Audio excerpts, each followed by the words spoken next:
तो बच्चों आज हम बात करने वाले हैं वैद्युत द्विध्रुव के कारण निरक्षीय स्थिति में वैद्युत क्षेत्र की तीव्रता।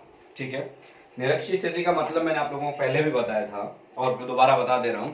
निरक्षीय स्थिति का मतलब होता है कि इस द्विध्रुव का जो मध्य बिंदु है वो उसके लंबवत ऊपर की ओर या नीचे की ओर, कोई भी स्थिति हो सकती है, लंबवत चाहे ऊपर की ओर हो चाहे नीचे की ओर हो, दोनों को ही स्थिति, अगर हम कोई भी स्थिति लेके चलते हैं दोनों में से, तो वो निरक्षीय स्थिति मान ली जाती है।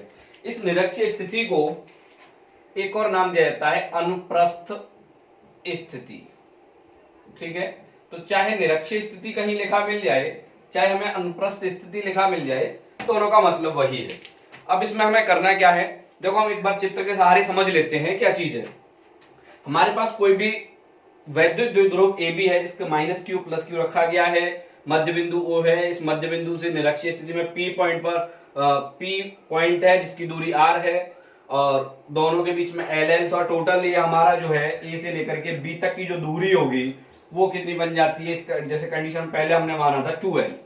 अब अगर हम बात करते हैं, वही दोबारा से पुरानी चीजें हैं कि माना एक द्विध्रुव, वो सब आप लोगों को समझ लेना है।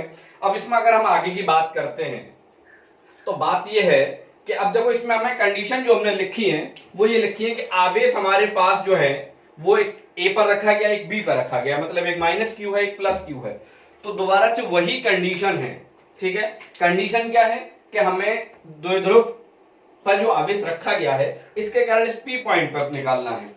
अब पी पॉइंट पर निकालने के लिए हमें ये इस वाले आवेश से इस पी पॉइंट की दूरी चाहिए, जो हम ये वाला जो हमने under root R square plus L square लिखा है, अगर हम ये वाला त्रिभुज देखें पी ओ क्यू, यहां 90 डिग्री का कोण बनता है। ठीक है, तो इसमें जब हम आर और एल इतना हिस्सा हमारे पास है, जब हम इसमें पाइथागोरस थ्योरम लगा दें तो हमें ये वाली साइड जो मिलेगी वो under root R square plus L square मिलेगी। तो वही बात हम करते हैं, आवेश प्लस क्यू के कारण बिंदु P पर वैद्युत क्षेत्र की तीव्रता।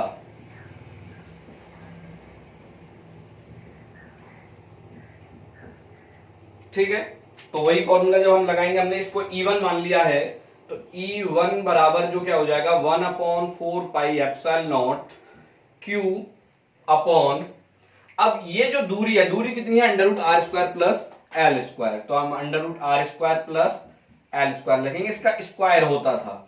अब हम दिशा की बात करें, आवेश प्लस वाला है, ये वाला माइनस का था, ये प्लस का है, तो इससे बाहर की तरफ होगी, मतलब हम इसके लिए दिशा लिख देंगे बीपी के अनुदिश।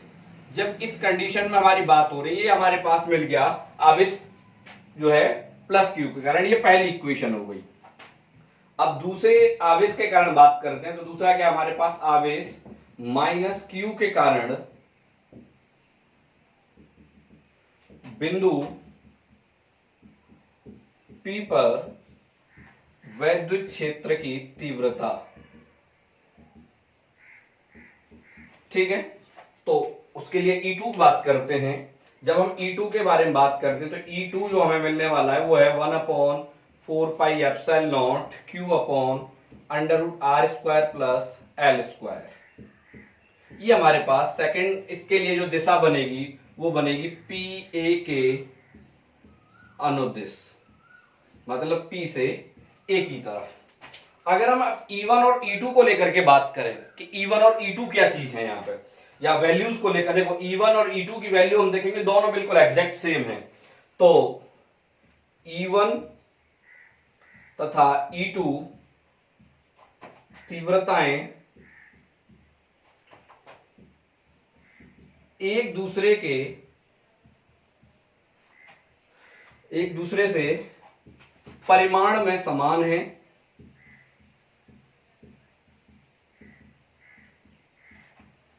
तथा दिशा में भिन्न भिन्न है। जिसके लिए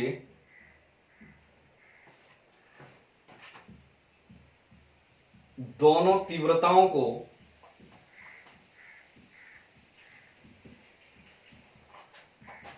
क्षैतिज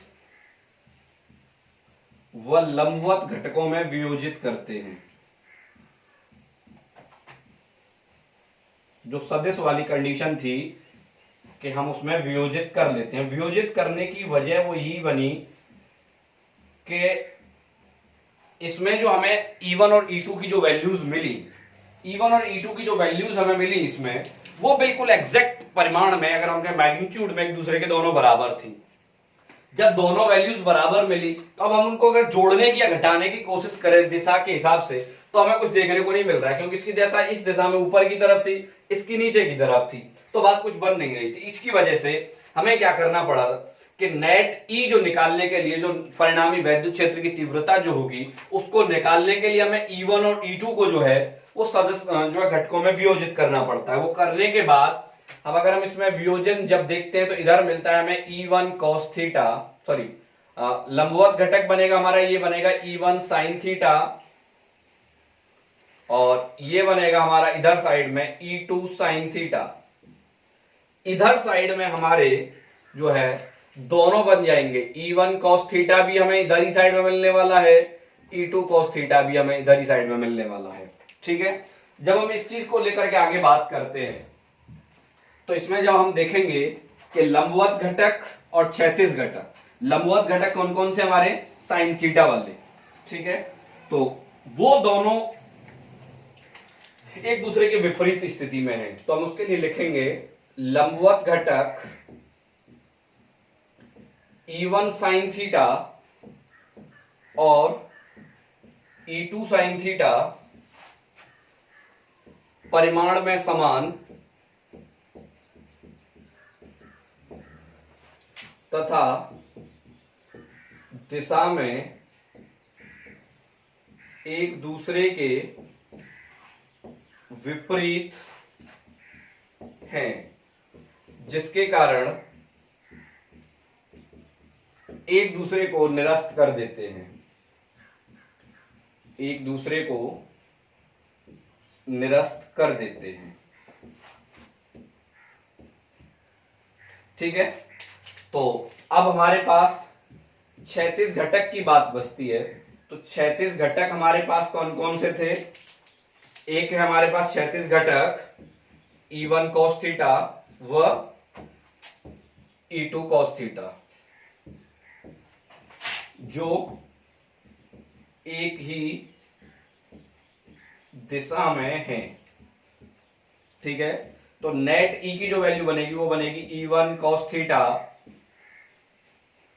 प्लस E2 cos थीटा।